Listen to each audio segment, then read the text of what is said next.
Point में आप पढ़ेंगे मत। तो इससे पहले ये नहीं, तो फिर क्या कर सकते हैं, पहले देख सकते हैं में उसके कुछ कारण क्या क्या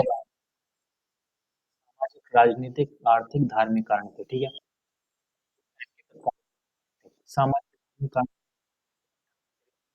13 ईस्वी में आगमन विधवा विवाह संबंधित कानून सामाजिक में क्या हुआ उपयोग वही पगड़ी रख पद भेदभाव आदि वेल राजकीय उपाधियां जब्त करना लाल किला पेशवा की पेंशन सीमाओं से बाहर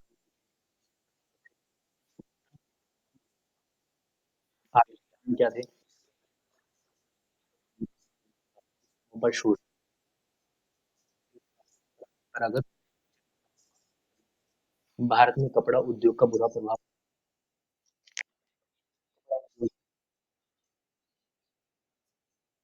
सैनिक प्रभावित सैनिक भारतीय सैनिकों का नहीं का नियोजन पर 56 भारतीय सैनिकों का तत्कालिक कारण चर्बयुक्त कारतूस के प्रयोग से सैनिकों में आक्रोश पैदा हुआ जो तत्कालिक कारण बना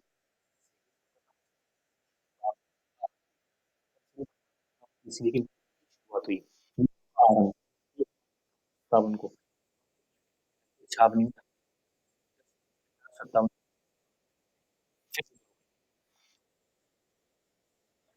मेरठ से विद्रोही 57 भारत भारत का दिल्ली के सैनिकों का नेतृत्व बत्तख खान ने किया 1857 में भी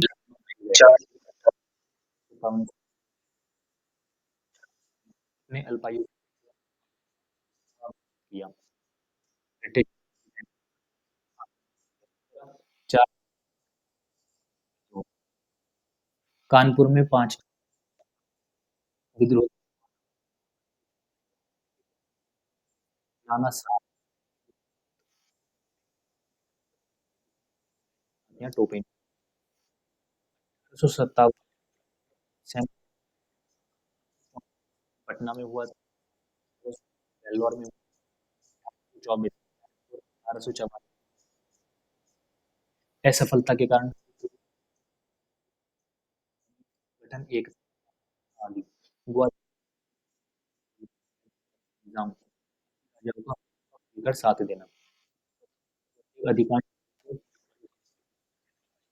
बंग सीमा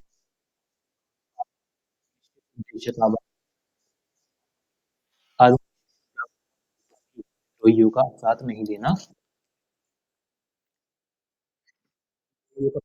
इसका कि शासन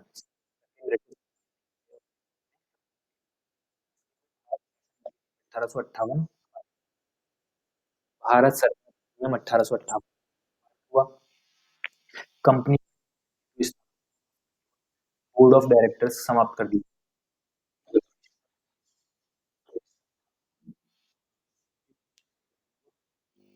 रिपोर्ट पर भारतीय सैनिकों की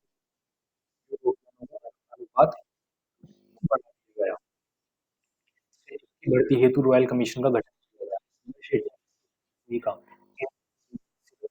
एक्ट पारित हुआ 1857 ईस्वी के विद्रोह एवं नेतृत्व बहादुर शाह विद्रोह का दिन क्या था 11 सैन्य अधिकारी वहां पे कौन कौन थे? ये युद्ध का समर्पण करके 1857 कानपुर तात्या टोपे 5 जून 1857 और कैंपबेल दिसंबर 1857 सामाजिक महल 1857 कॉलेज कैंप 31 मार्च 1858 सत्तावन 17 जून 1858 जगदीशपुर अमर सिंह 12 जून 1857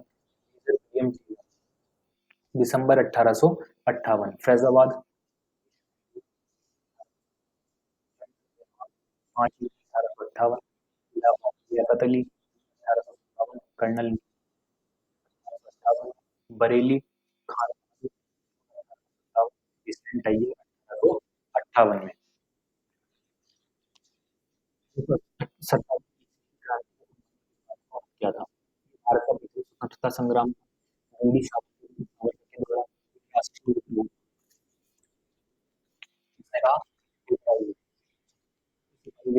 सर जॉन लॉरेंस का एक षड्यंत्र था अंग्रेजों के विरुद्ध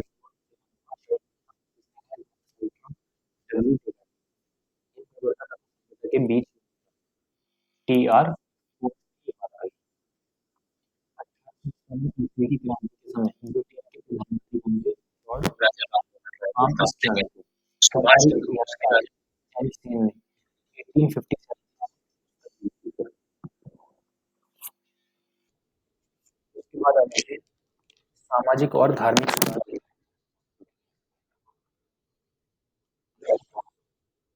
की स्थापना में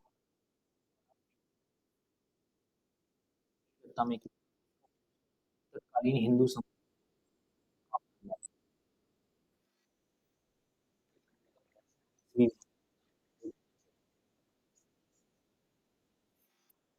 पुस्तक मुवाहिद राममोहन 1814 की इस सहायता से 20 ईस्वी में प्रीसेप्ट्स ऑफ जीसस का भी संपादन किया इन्होंने सती प्रथा के विरुद्ध आंदोलन चलाया देने के लिए वेदांत को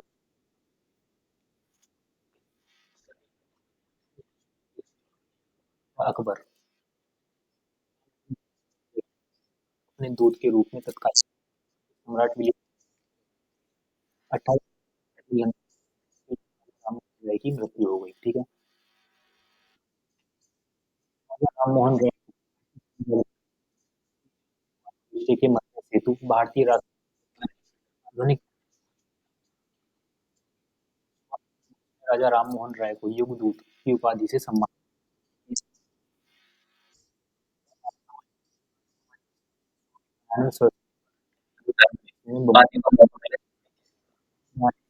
बचपन में जाना जाता धर्म को रूप से पुनः स्थापित करने का प्रयास करना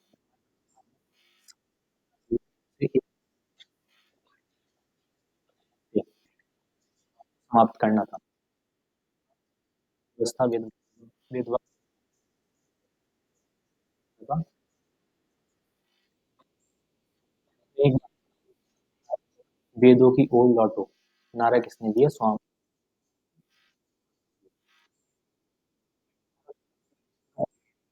हो गई ठीक है अधिनियम छूबत लॉर्ड वेलेजली के लॉर्ड विलियम बेंटिक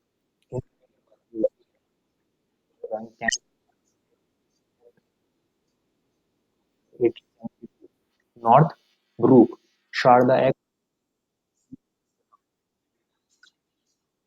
इनके विचार में की थी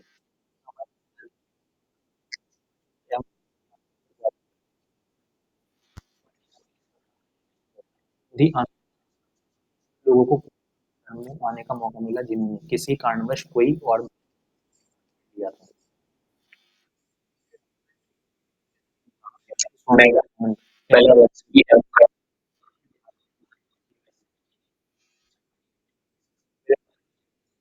इसको शायद बता था। शिक्षा के समर्थकों में हंसराज और लाला लाजपत राय थे। श्रद्धानंद नाम और रामकृष्ण मिशन कहे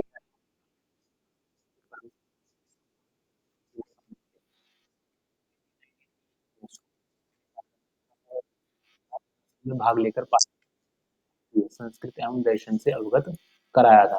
आज हम ये अनुभव करते हैं कि ज्ञान देश हम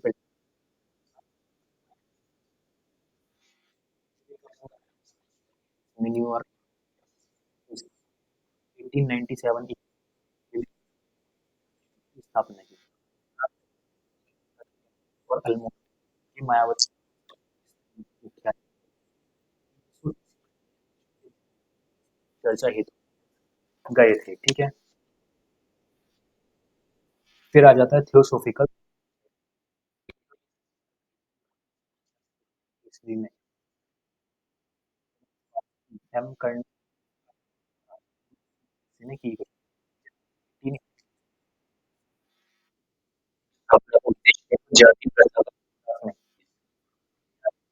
पहले स्थान को व्यापक रूप से फैलाने का श्रेय दिया जाता है कि हिंदू धर्मों को दिया जाए। उन्होंने विचार किया इसी में इससे बाद बनारस हिंदू के रूप में एनी बिसेंट ने कौन से कॉलेज की स्थापना की? मदन मोहन बनारस हिंदू में विकसित बंगाल आंदोलन प्रारंभ किया। एंग्लो इंडियन डेयरी कलकत्ता में हिंदू कॉलेज के उन्होंने association for the exhibition India नामक पत्र किया। आधुनिक भारत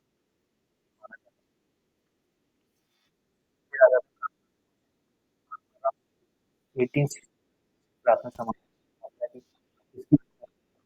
केशव चंद्र सेन महादेव गोविंद रानडे भारत का सुकरात और अग्र भी शामिल की स्थापना उद्देश्य स्त्री पुरुष प्रोत्साहन। फिर आ जाता है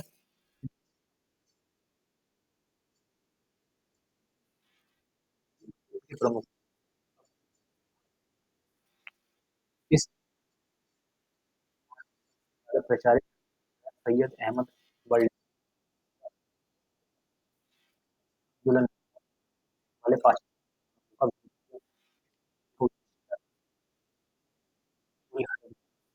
इस्लाम में बदलना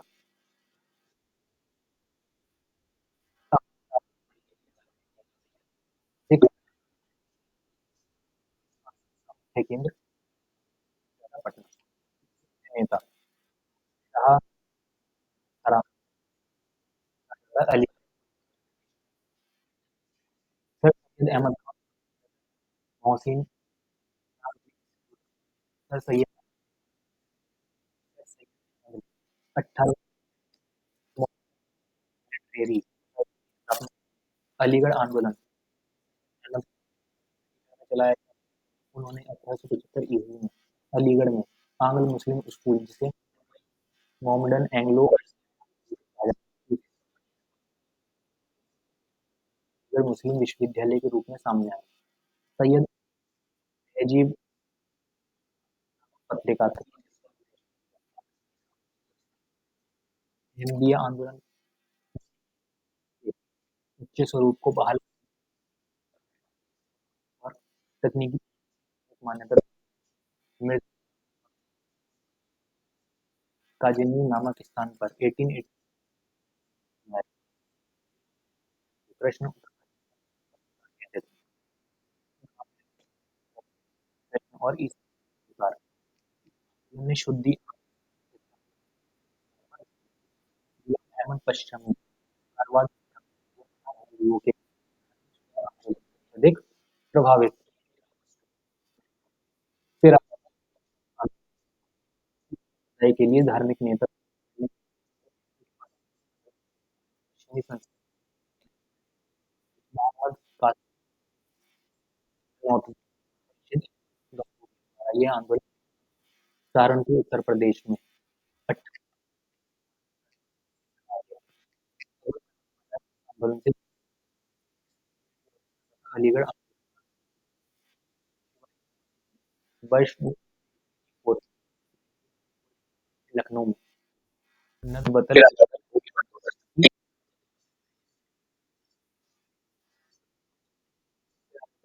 रहनुमाई मचदयासन सभा।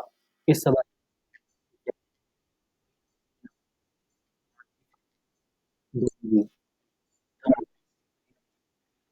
का उद्देश्य पार्टी व्यवस्था का पुनरुद्धार करना था।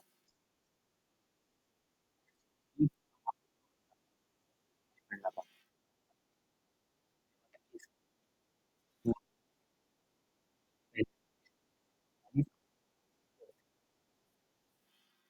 क्विक डाइजेस्ट ईश्वर चंद्र विद्यासागर के प्रयासों से विधवा पुनर्विवाह अधिनियम 1856 पारित हुआ।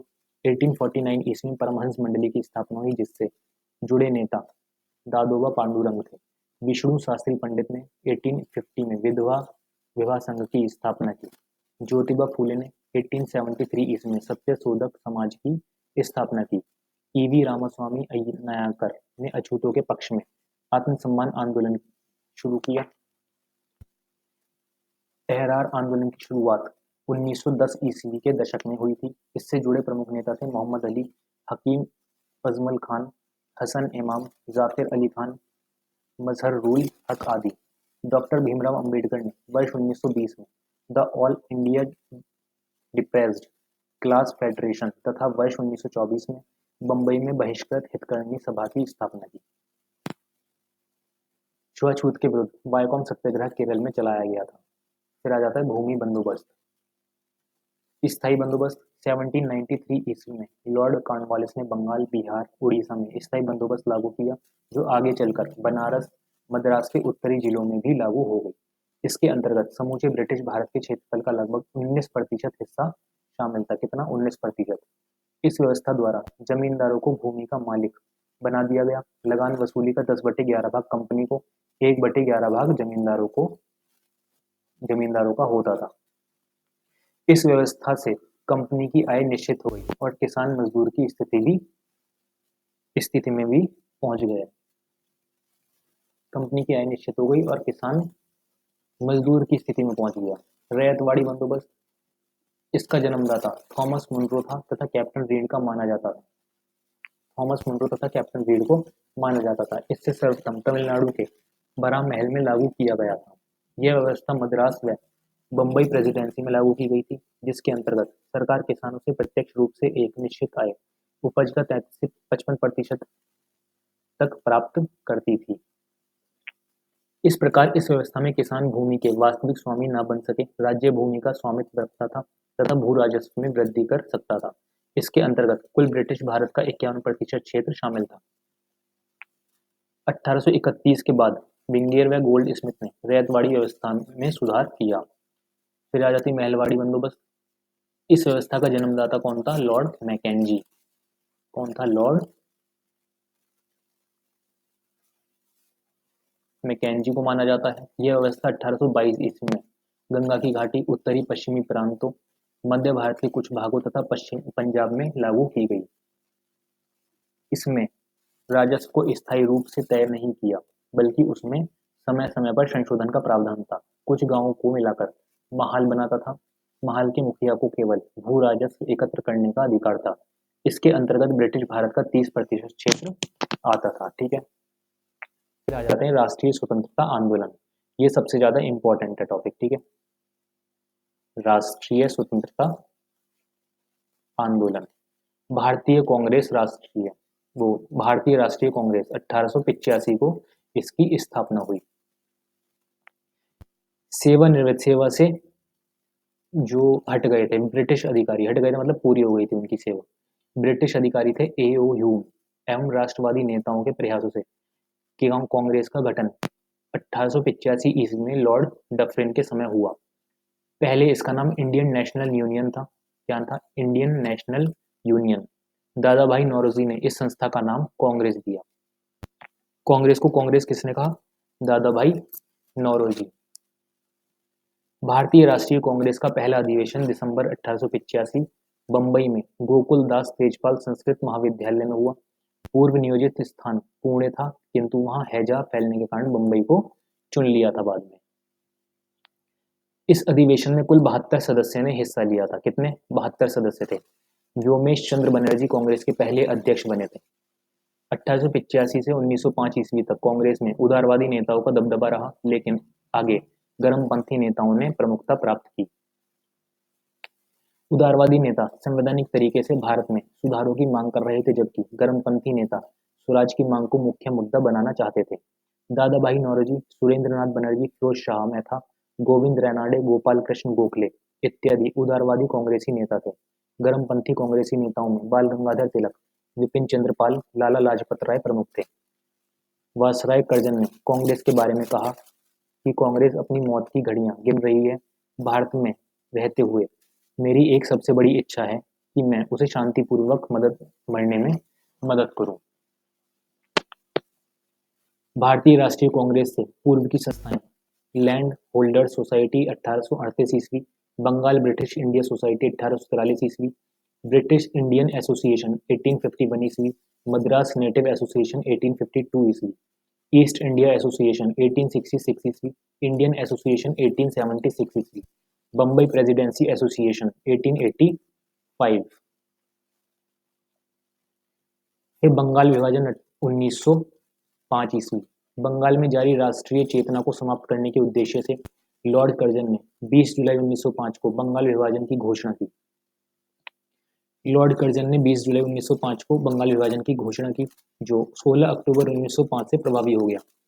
बंग भंग विरोधी स्वदेशी एवं बहिष्कार आंदोलन 7 अगस्त 1905 को ही आरंभ हो गया। 16 अक्टूबर 1905 को शोक दिवस एवं रक्षाबंधन दिवस के रूप में मनाया गया। आंदोलन का प्रसार पंजाब, बंबई, आंध्र तथा मद्रास में हुआ।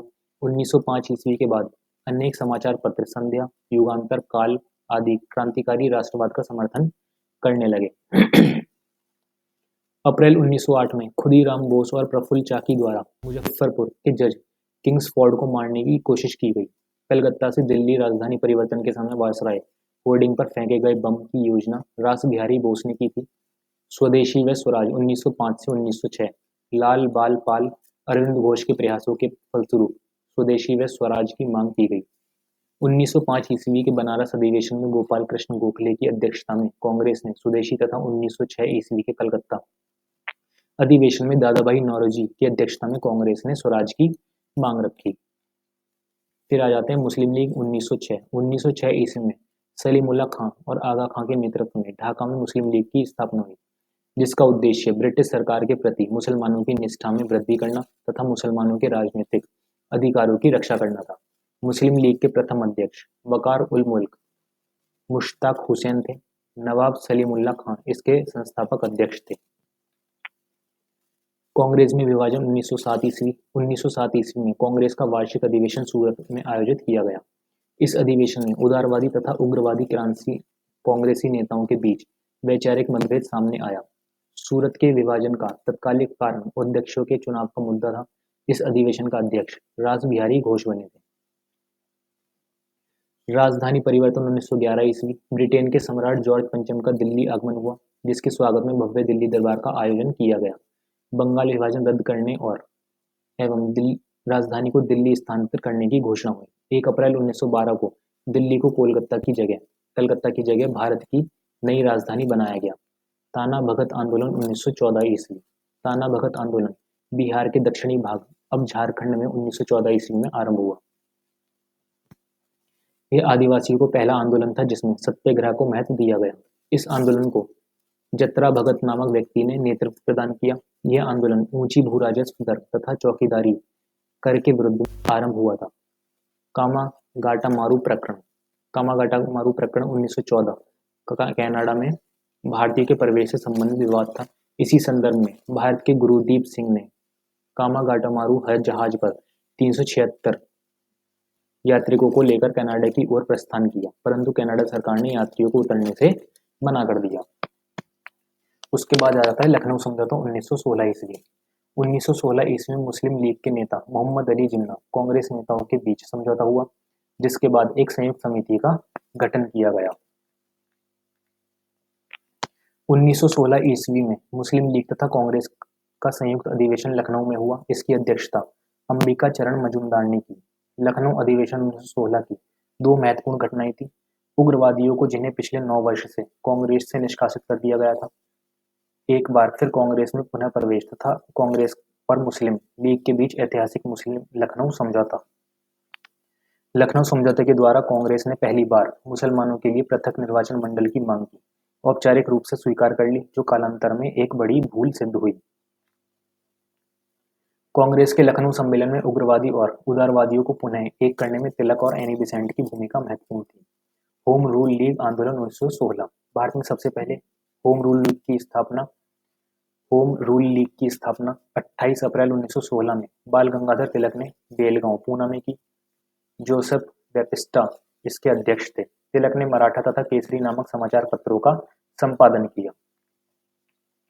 सितंबर 1916 में एनी बेसेंट ने Akhil Bharatiya home rule league का गठन मद्रास में किया। जॉर्ज अरुंडेल इस होम रूल लीग के सचिव थे। एनी बेसेंट ने कॉमनवेल्थ तथा न्यू इंडिया समाचार पत्र के माध्यम से होम रूल लीग के विचारों का प्रसार किया। एनी बेसेंट के सहयोगियों में वीपी वाडिया तथा सीपी रामास्वामी अय्यर शामिल थे। लीग की सर्वाधिक शाखाएं मद्रास में थी, लेकिन लीग की सक्रियता सर्वाधिक बंबई, उत्तर प्रदेश के कुछ हिस्से तथा गुजरात के ग्रामीण क्षेत्रों में थी। गोपाल कृष्ण गोखले द्वारा स्थापित संस्था सर्वेंट ऑफ इंडिया सोसाइटी के सदस्यों को लीग में प्रवेश की अनुमति नहीं थी। चंपारण सत्याग्रह 1917। 1917 ईस्वी में चंपारण के किसान राजकुमार शुक्ल के निमंत्रण पर गांधी जी चंपारण आए। चंपारण में नील के किसानों की स्थिति तिनकटिया पद्धति, जिसके अंतर्गत 3/20वें हिस्से पर नील की खेती करना अनिवार्य थी, के कारण खराब थी। गांधी जी ने नील किसानों के समर्थन में सत्याग्रह का पहली बार भारत में प्रयोग किया। इस आंदोलन से जुड़े अन्य नेता राजेंद्र प्रसाद, जेबी कृपलानी, महादेव देसाई। गांधी जी के सत्याग्रह के बाद सरकार ने नील किसानों की स्थिति पर विचार करने के लिए एक समिति गठित की। चंपारण सत्याग्रह के दौरान गांधी जी के कुशल नेतृत्व से प्रभावित होकर रविंद्रनाथ टैगोर ने उन्हें महात्मा की उपाधि प्रदान की। फिर आ जाता है अगस्त घोषणा, मॉन्टेग्यू घोषणा 1917। 20 अगस्त 1917 को ब्रिटेन की संसद में भारत सचिव मॉन्टेग्यू ने एक प्रस्ताव प्रस्तुत किया, जो अगस्त घोषणा के नाम से जाना जाता है। इस प्रस्ताव के अनुसार भारत में प्रशासन की हर शाखा में भारतीयों को अधिक प्रतिनिधित्व प्रदान करने की बात कही गई। यह घोषणा भारत सरकार अधिनियम 1919 का आधार बन गया। फिर आ जाता है खेड़ा सत्याग्रह 1918। गांधी जी ने किसानों की समस्याओं को लेकर 1918 ईस्वी में खेड़ा में किसान सत्याग्रह की शुरुआत की। गांधी के अन्य सहयोगियों में सरदार वल्लभ भाई पटेल, इंदुलाल याग्निक थे। अहमदाबाद सत्याग्रह 1918। मिल मजदूरों और मिल मालिकों के बीच प्लेग बोनस को लेकर विवाद आरंभ हुआ था। इस आंदोलन में सर्वप्रथम गांधी जी भूख हड़ताल पर बैठे थे। अनुसुईया बेन पटेल गांधी जी की सहायक थी। रोलैक्ट एक्ट 1919 ईस्वी में ब्रिटिश सरकार ने रोलैक्ट एक्ट पारित किया, जिसमें प्रावधान था कि बिना किसी प्रमाण के संदिग्ध के खिलाफ कार्यवाही की जा सकती थी।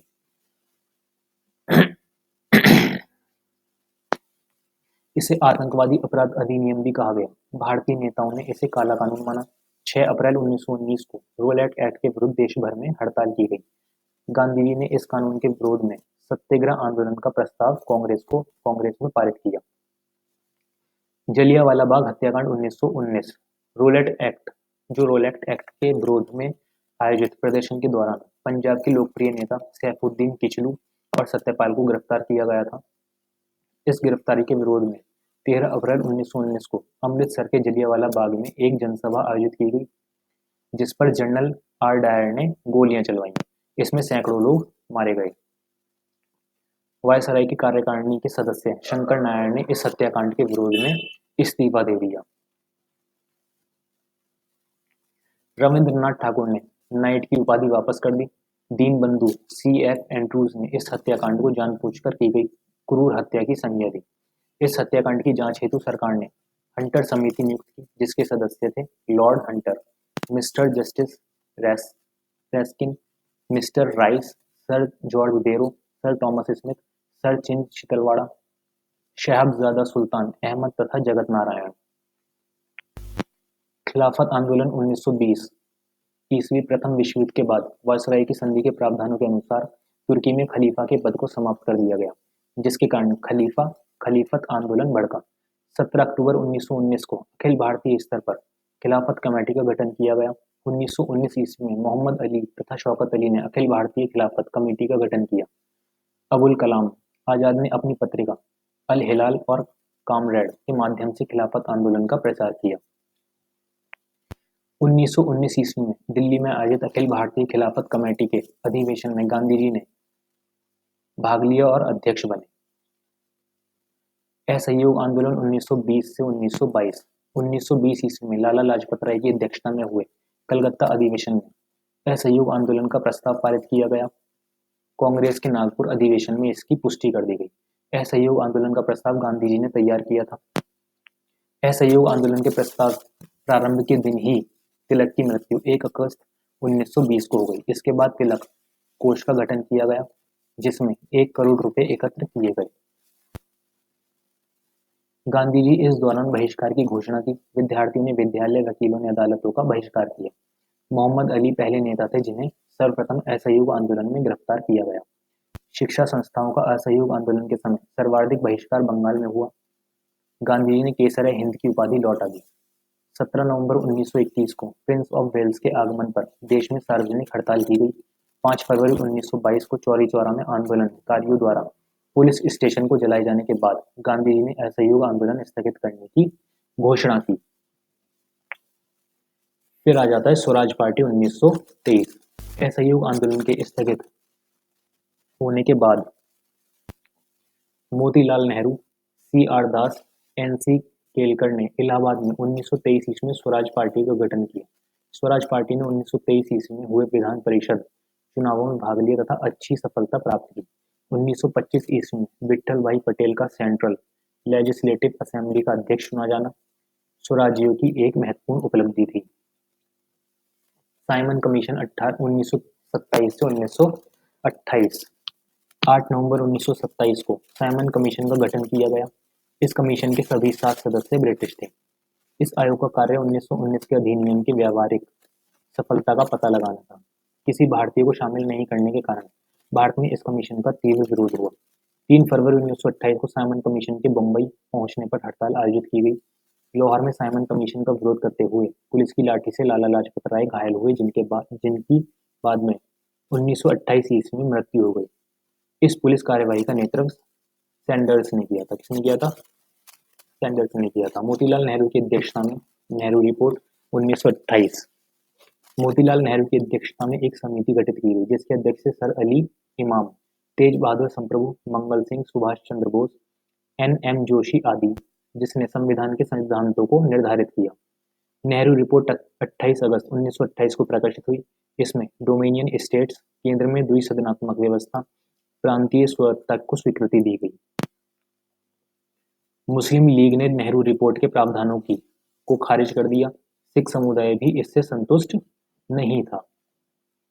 फिर आ जाता है जिन्ना फॉर्मूला 1928। नेहरू रिपोर्ट के समानांतर जिन्ना ने एक 14 सूत्री फॉर्मूला तैयार किया। नेहरू रिपोर्ट में मुसलमानों को पृथक निर्वाचन मंडल देने से मना किया गया था। जिन्ना फॉर्मूले में पृथक निर्वाचन मंडल के स्थान पर केंद्रीय सदन में 1/3 स्थान, पंजाब और बंगाल में 50% आरक्षण मुसलमानों को देने की बात रखी गई। बरदौली सत्याग्रह 1928। गुजरात के बरदौली में किसानों पर 30% अतिरिक्त लगान वृद्धि की गई थी।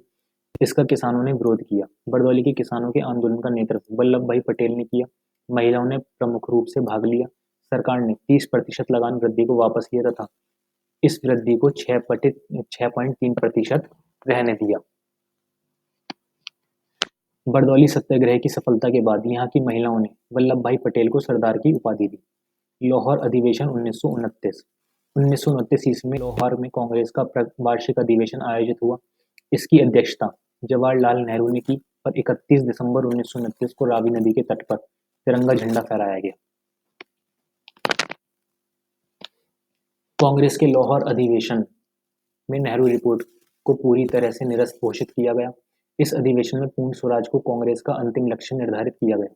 26 जनवरी 1930 को स्वतंत्र दिवस मनाने का प्रस्ताव पारित किया गया। गांधी जी को सविनय अवज्ञा आंदोलन चलाने के लिए नेतृत्व प्रदान किया गया।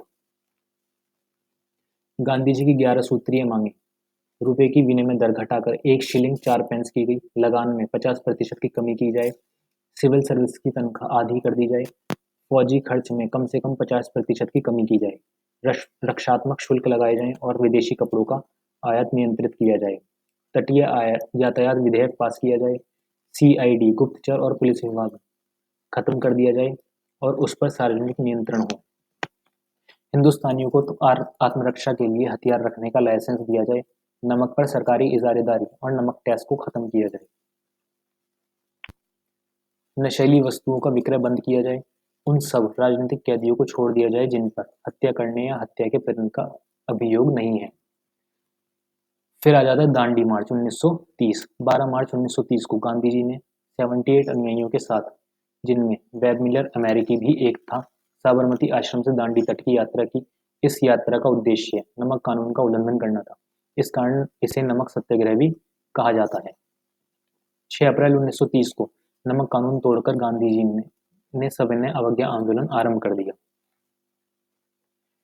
सविनय अवज्ञा आंदोलन के कार्यक्रम: नमक कानून तथा अन्य कानून का उल्लंघन, भू राजस्व, लगान तथा अन्य करों का भुगतान न करना, कानूनी अदालतों, विधानमंडलों चुनाव, सरकारी समारोह, सरकारी महाविद्यालय, विद्यालय का बहिष्कार, विदेशी वस्तुओं का बहिष्कार, विशेषकर विदेशी कपड़े, शराब की दुकानों पर शांतिपूर्ण धरना देना, व्यापक हड़ताल प्रदर्शन का आयोजन, सरकारी नौकरियों से त्यागपत्र देना, नागरिक, सैनिक, पुलिस सेवाओं में शामिल न होना। प्रथम गोलमेज सम्मेलन कब हुआ? 1930 में। 12 नवंबर 1930 से 13 जनवरी 1931 तक लंदन में प्रथम गोलमेज सम्मेलन हुआ। इस सम्मेलन का उद्घाटन ब्रिटेन के सम्राट जॉर्ज प्रथम ने किया था। अध्यक्षता प्रधानमंत्री रैमजे मैकडॉनल्ड ने की।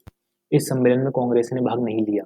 हिंदू महासभा, मुस्लिम लीग, उदारवादी नेताओं के प्रतिनिधियों ने इसमें भाग लिया। BR अम्बेडकर ने दलित वर्ग का प्रतिनिधित्व किया। गांधी इरविन समझौता 1931 ईस्वी।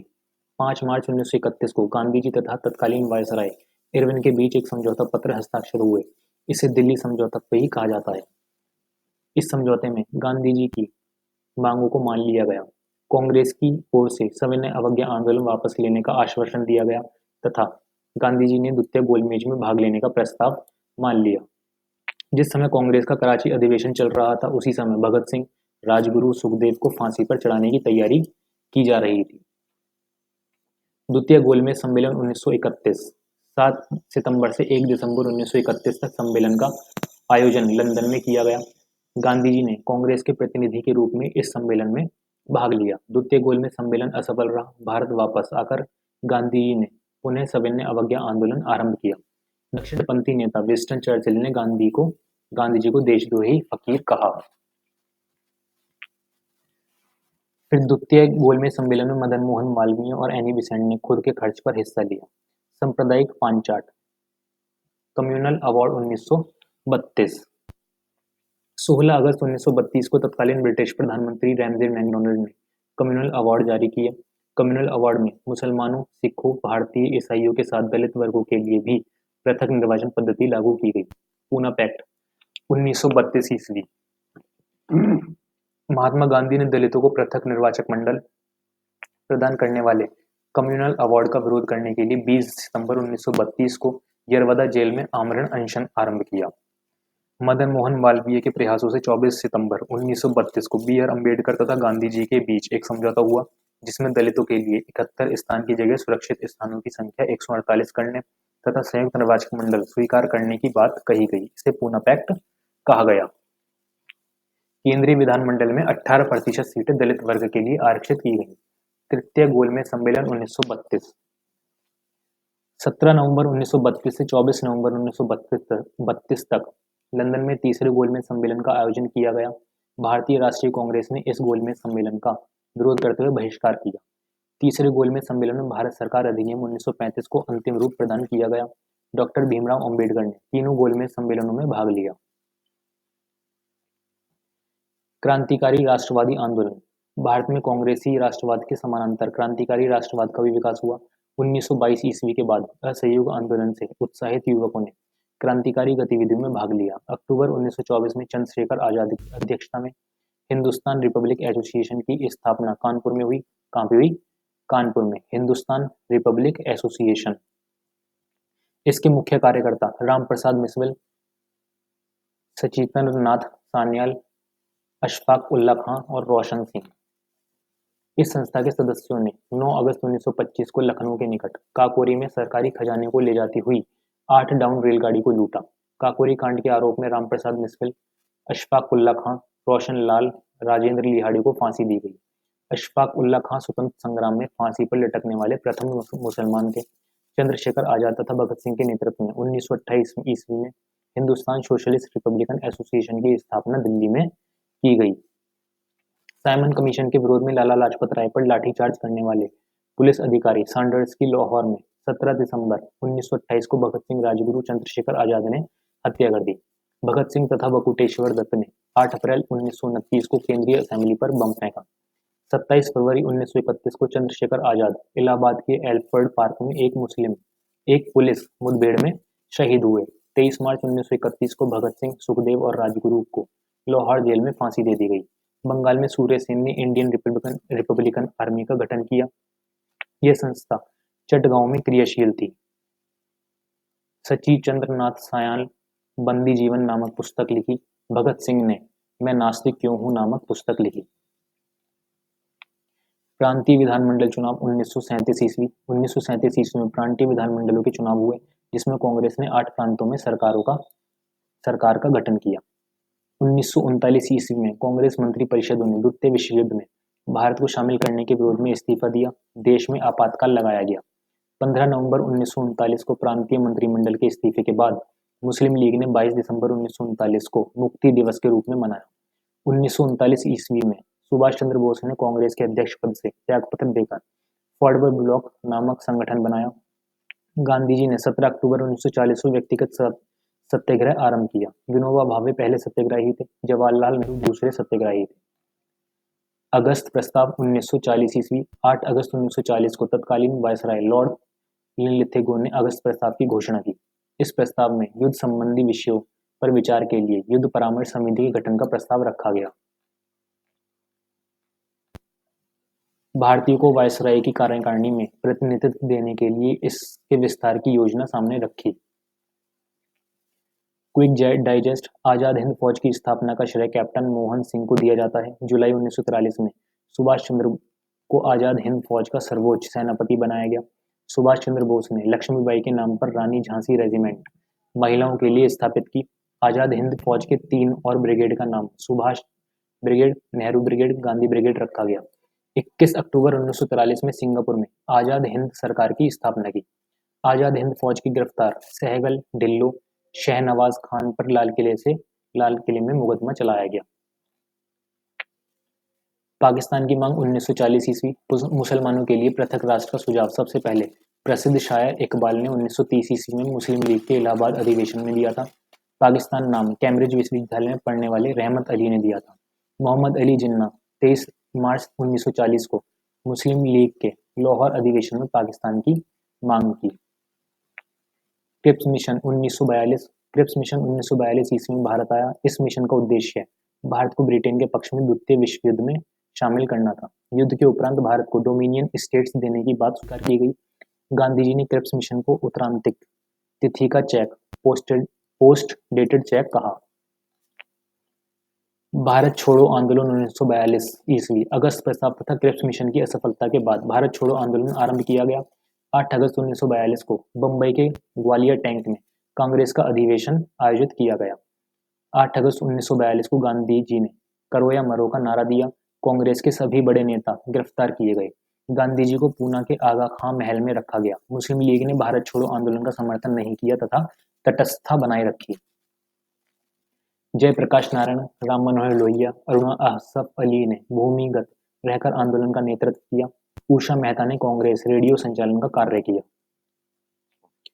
उस टाइम की समानांतर सरकार बना ली गई थी। बलिया अवधि एक सप्ताह के लिए 1942 में नेतृत्व किया था चितू पांडे। स्थानीय जिलाधिकारी से शासन के सभी अधिकार छीन लिए तथा जेल में बंद सभी कांग्रेसी नेताओं को रिहा कर दिया। तमलुक मैदानपुर बंगाल अवधि दिसंबर 1942 से सितंबर 1944 तक जातीय सरकार ने तूफान पीड़ितों की सहायता के लिए कार्यक्रम प्रारंभ किए। सशस्त्र विद्युत वाहिनी का गठन किया। सतारा महाराष्ट्र में अगस्त 1943 से मई 1946 तक सबसे ज्यादा समय तक रहने वाली सरकार। नेतृत्व किसने किया था? नेतृत्व कांति सिन्हा, नाना पाटिल, वी.वाई. चौहान। प्रति सरकार जन अदालत का गठन। राजगोपालाचारी फॉर्मूला 1944। देश की सांप्रदायिक समस्या के समाधान के लिए 10 जुलाई 1944 को गांधी जी की स्वीकृति से चक्रवर्ती राजगोपालाचारी ने कांग्रेस तथा मुस्लिम लीग के समझौते की एक योजना प्रस्तुत की, जिसकी प्रमुख बातें क्या हैं? द्वितीय विश्व युद्ध के खत्म होने पर भारत के उत्तर पश्चिमी व पूर्वी भागों में स्थित मुस्लिम बहुसंख्यक क्षेत्रों की सीमा निर्धारण के लिए एक कमीशन नियुक्त किया जाए। वयस्क मताधिकार प्रणाली के आधार पर इन क्षेत्रों के निवासियों की मतगणना करके भारत से उनके संबंध विच्छेद के प्रश्न का निर्णय किया जाए तथा देश विभाजन की स्थिति में रक्षा, यातायात तथा अन्य अनिवार्य विषयों पर आपसी समझौते की व्यवस्था की जाए।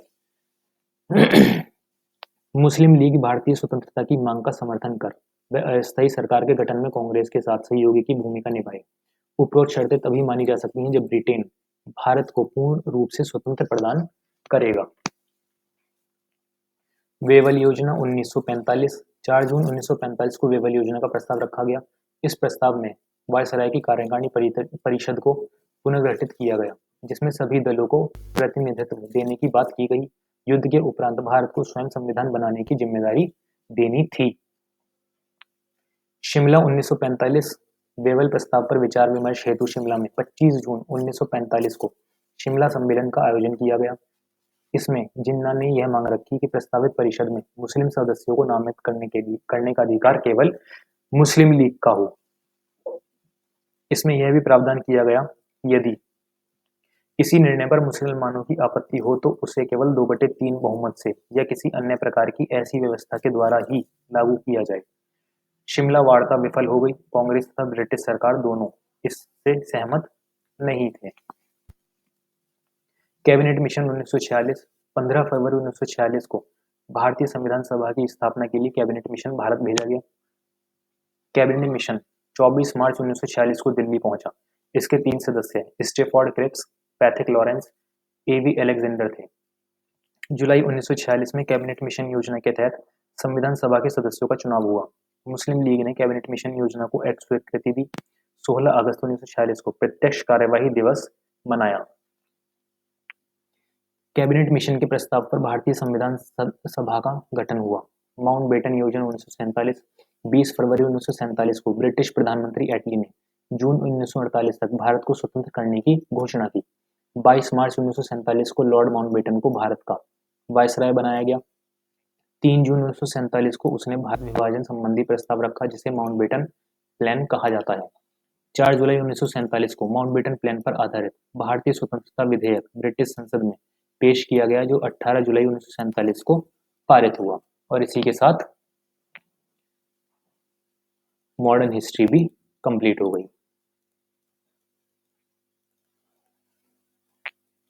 ठीक है, तो वीडियो को शेयर करें, जरूर करें।